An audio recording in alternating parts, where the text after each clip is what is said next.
de ser aparentemente un chico normal y tranquilo a un horrible payaso criminal. Esta es la historia real de John Wayne Gacy.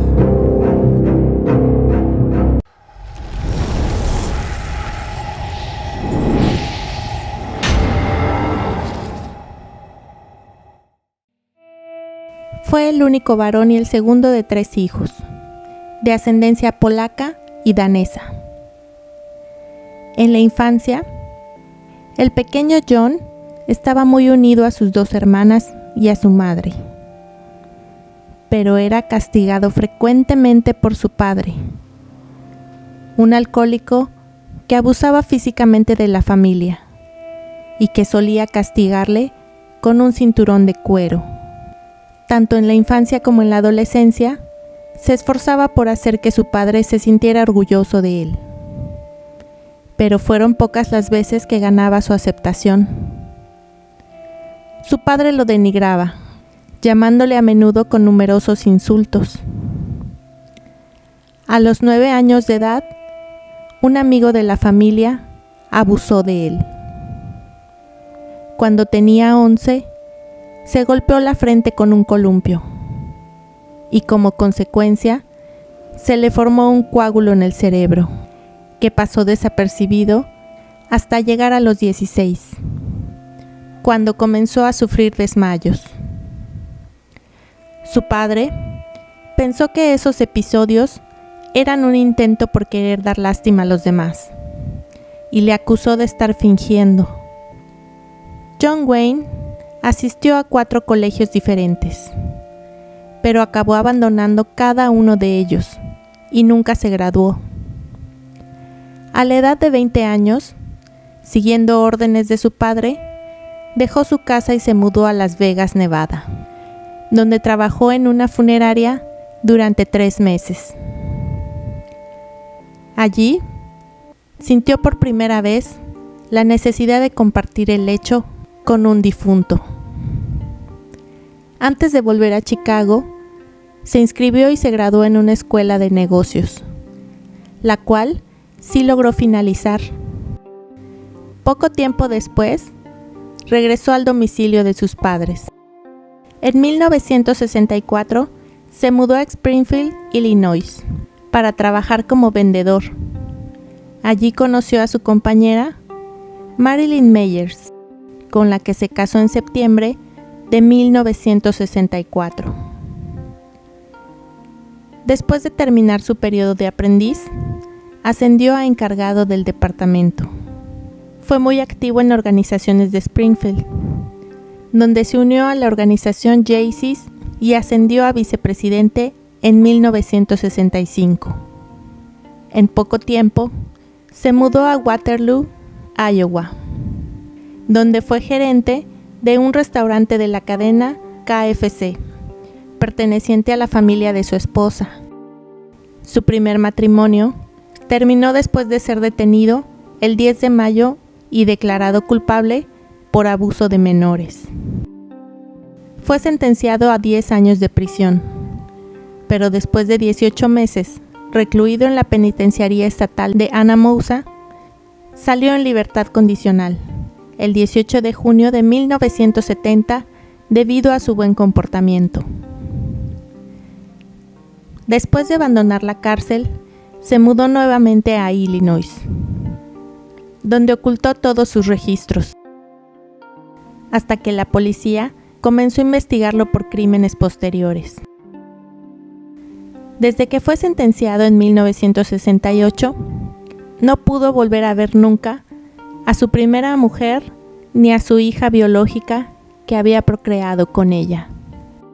En 1971, compró una casa. Allí estableció su propio negocio dedicado a la construcción. Se casó por segunda vez el 1 de julio de 1972 con Carol Hoff, una mujer divorciada que conoció en la secundaria, amiga de una de sus hermanas. Carol, junto a sus 2 hijos, se mudaron con él.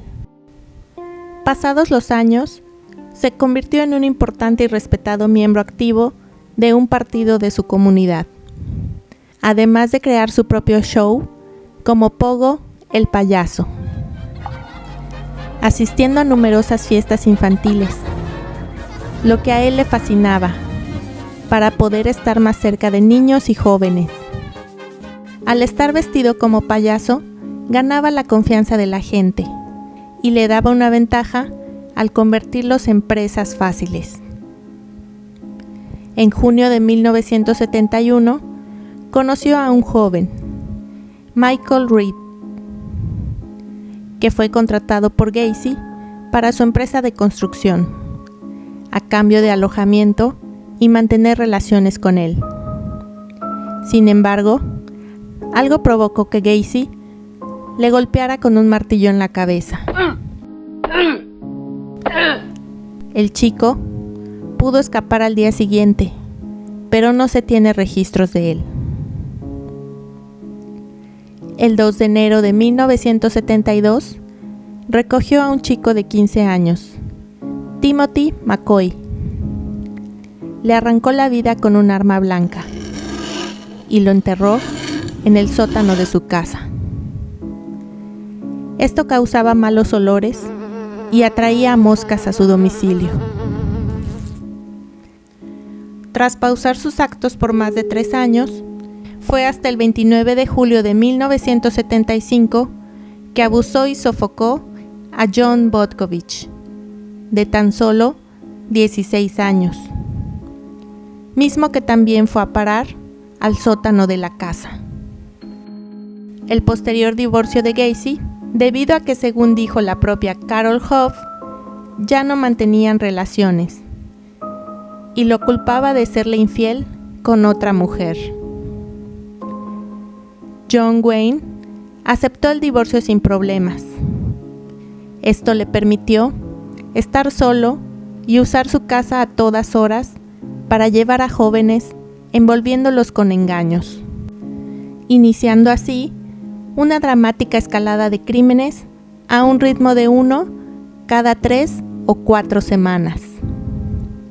De 2 víctimas que fueron reportadas como sobrevivientes, un chico llamado David Daniel es el único vivo para relatar el procedimiento de John Wayne Gacy, el cual consistía en atarlos,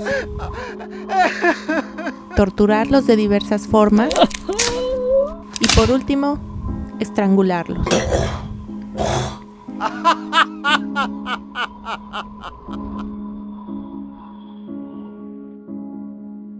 En 1977, Daniel, que por aquel entonces tenía 28 años, declaró que John Wayne le ofreció llevarlo a la estación de autobuses, pero Daniel se rehusó.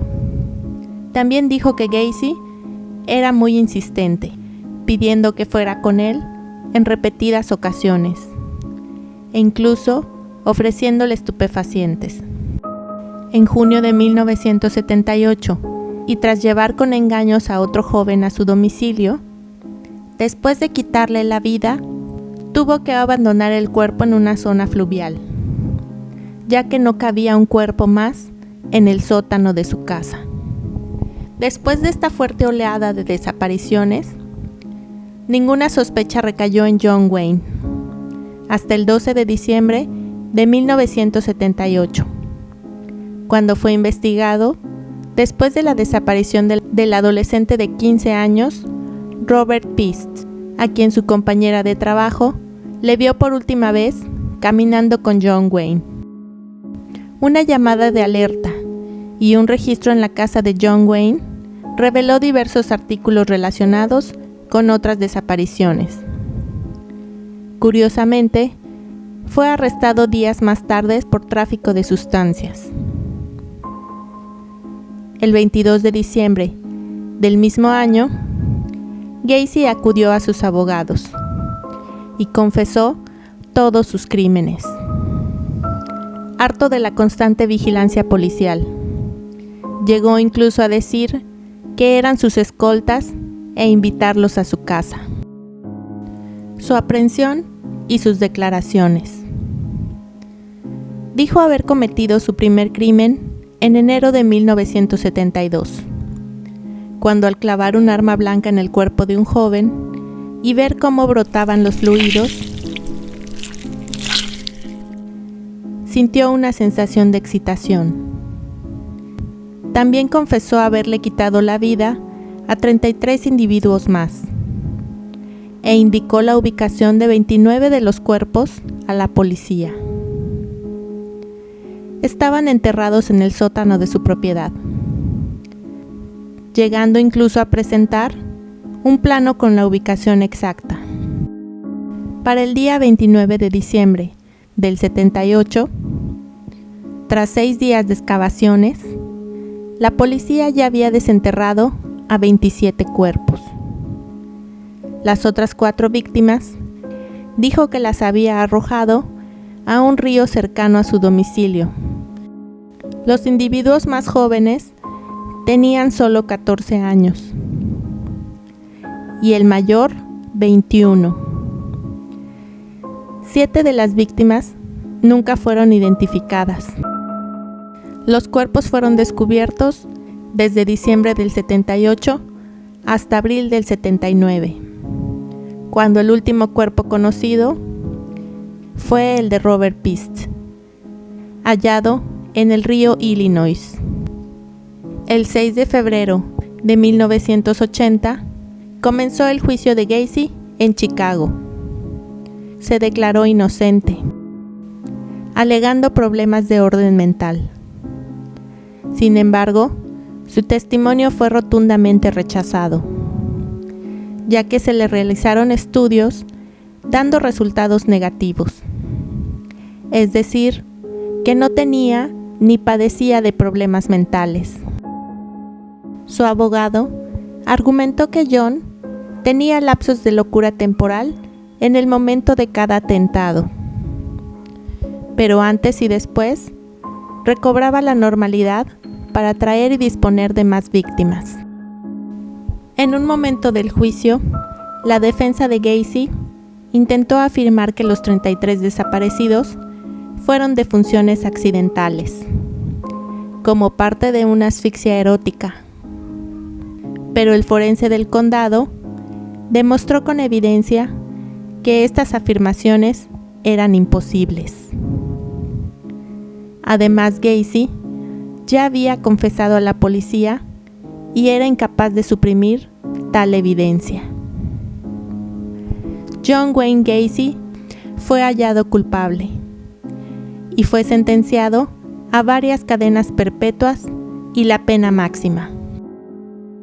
Fue privado de la vida por inyección letal el 10 de mayo de 1994. Sus últimas palabras, que revelan que nunca mostró arrepentimiento, fueron las siguientes: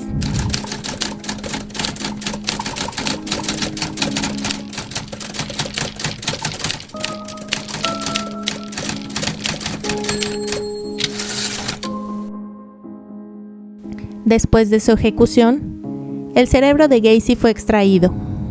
Actualmente es propiedad de la doctora Helen Morrison, que entrevistó a John y a otros asesinos seriales en un intento por aislar los rasgos comunes en su personalidad.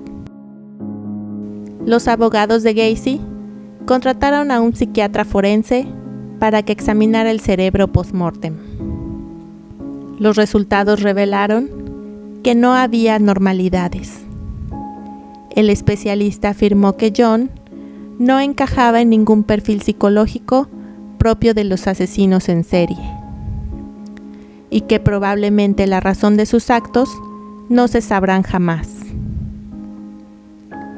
Durante el juicio, la doctora Morrison apareció como testigo psiquiátrico y declaró que Gacy tenía la estructura emocional de un infante. Durante los 14 años que pasó en prisión, solía pintar con óleo. Su tema favorito eran los payasos. Sus pinturas incluyen imágenes de Blancanieves y Jeffrey Dahmer. Cuéntame en los comentarios, ¿qué piensas de la historia de John Wayne Gacy, o mejor conocido como Pogo el payaso. Si te gustó el video, dale like y suscríbete. Recuerda que eres bienvenido a Dark Room.